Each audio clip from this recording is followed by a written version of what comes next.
ഇപ്പോഴും മുറിവൊക്കെ ഉണ്ട്, ആക്സിഡന്റ് ഒക്കെ കഴിഞ്ഞ് ഇപ്പൊ എങ്ങനെയുണ്ട്? വൈജയന്തിയുടെ മുറിവല്ലേ? വൈഷ്ണവി സുഖമായിട്ടിരിക്കും. വൈഷ്ണവി ചേച്ചി സുഖമായിരിക്കുന്നു അല്ലേ? സീരിയൽ ഒരു വലിയൊരു ആക്സിഡന്റ് ആയിരുന്നു അല്ലേ? ഒരു സീരിയൽ ലോകത്തെ ഞെട്ടിച്ച ഒരു ആക്സിഡന്റ്. എനിക്ക് തോന്നുന്നു ഇതിനു മുന്നേ ഇങ്ങനെ ഒരു അങ്ങനെ ഒരു സീക്വൻസ് ഉണ്ടായിട്ടില്ല സീരിയലില്. അതെ.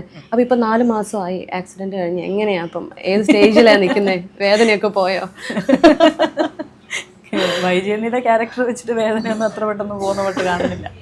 അതെ, കുറച്ചും കൂടെ അതിനെ നമ്മള് പണ്ടൊക്കെ ഈ ഗർഭമൊക്കെ കുറെ നാളും കൂടെ ഇങ്ങനെ നീണ്ടു നിൽക്കുന്ന കള്ളത്തരല്ല, കയ്യിലിരിപ്പ് കൊണ്ടിട്ട് കുറയുന്ന മട്ടില്ല എന്ന് പറഞ്ഞതാ. അതെ, കൂടെ ഉണ്ടായിരുന്ന ആക്സിഡന്റ് ഒക്കെ പറ്റിയ ആൾക്കാർ എല്ലാവർക്കും ഇതുപോലെയാണോ മുറിവുകൾ മാത്രം? ഇല്ല, ഞാൻ ഒറ്റയ്ക്ക് കാറ് ഡ്രൈവ് ചെയ്ത് പോകുന്ന ഒരു സീക്വൻസ് ആയിരുന്നു.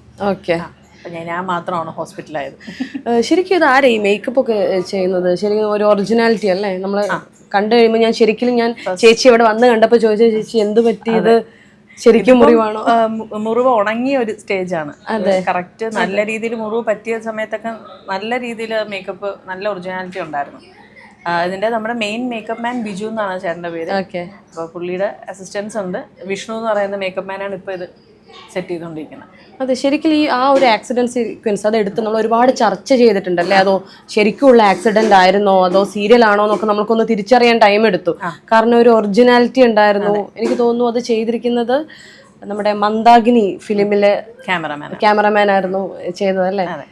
അത് ഒരുപാട് ചർച്ച ചെയ്തല്ലോ. നിങ്ങൾ അത് ഷൂട്ട് ചെയ്യുമ്പോൾ എങ്ങനെയായിരുന്നു ആ അനുഭവം? ഷൂട്ട് ചെയ്യുമ്പോൾ സത്യത്തിൽ ഞാൻ വിചാരിച്ചു, ഇനി മഴതോരും മുമ്പേ ആയതുകൊണ്ട് മനസ്സിലൊരു എവിടെ ഒരു എക്സ്പെക്ടേഷൻ ഉണ്ടായിരുന്നെങ്കിൽ പോലും എന്തായി മാറും അതിൻ്റെ ഔട്ട് എന്നുള്ളത് എനിക്കൊരു ഐഡിയ ഉണ്ടായിരുന്നില്ല. പിന്നെ ഞാനല്ല അതിനകത്ത് ആക്സിഡന്റ് സീക്വൻസ് കാറ് മറിയുന്നതൊക്കെ അതിനകത്ത് ഫൈറ്റേഴ്സ് ഉണ്ടായിരുന്നു. അവരെ വെച്ച് തന്നെയാണ് ചെയ്യുന്നത്. നമ്മളൊക്കെ വെച്ച് ചെയ്ത് കഴിഞ്ഞാൽ നടക്കുന്ന കാര്യമല്ല.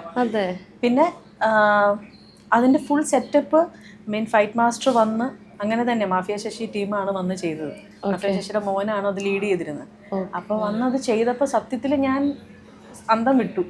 കാര്യം അച്ഛനൊക്കെ വന്ന് ഫിലിമില് ഫൈറ്റ് സീക്വൻസിന്റെ ഒക്കെ കാര്യം പറയുമ്പോൾ അവരൊക്കെ പറയുന്ന കണക്ക് നമ്മൾ നേരിട്ട് കാണുക, ഇങ്ങനെ കാറ് ഫ്ലിപ്പ് ആവണം കാര്യങ്ങളെന്നൊക്കെ പറഞ്ഞു കൊടുക്കുമ്പോൾ ഭയങ്കര ഒരു എക്സൈറ്റ്മെന്റ് ആയിരുന്നു. എനിക്കൊരു അറിയാനുള്ള ആകാംക്ഷ ചോദിക്കുക, ശരിക്കും ഈ കാറൊക്കെ ഫ്ലിപ്പായിട്ട് ആ കാറിന് കേടുപാടുകളൊക്കെ പറ്റുമോ? പറ്റി, അങ്ങനെ തന്നെയാണ് അത് ചെയ്തിരിക്കുന്നത്. എന്നിട്ട് വീണ്ടും നമ്മൾ കാർ റിപ്പയർ ചെയ്തിട്ട് എടുക്കണം. ശരിക്കും ഒരു ആക്സിഡന്റ് പറ്റിയ കാറിന് എങ്ങനെ പറ്റുന്നു അതുപോലെ തന്നെയാണ്.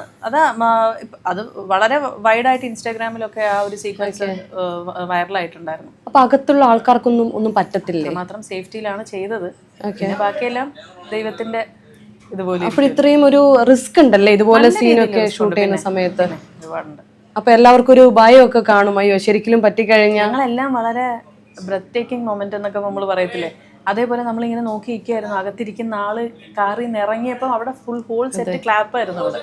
പക്ഷെ ഒരാള് ജീവന്, നമുക്ക് അയാൾക്ക് എന്തെങ്കിലും പറ്റുമോ? കാര്യം അത്രമാത്രം അയാൾക്കൊരു സേഫ്റ്റി നമ്മൾ പ്രൊവൈഡ് ചെയ്തെങ്കിൽ പോലും കാറിൽ നിന്ന് അയാൾ ഇറങ്ങി വരണ്ടേ? അത് വരയ്ക്കും നമ്മളിങ്ങനെ ശ്വാസം പിടിച്ച് തന്നെ നിൽക്കുകയായിരുന്നു.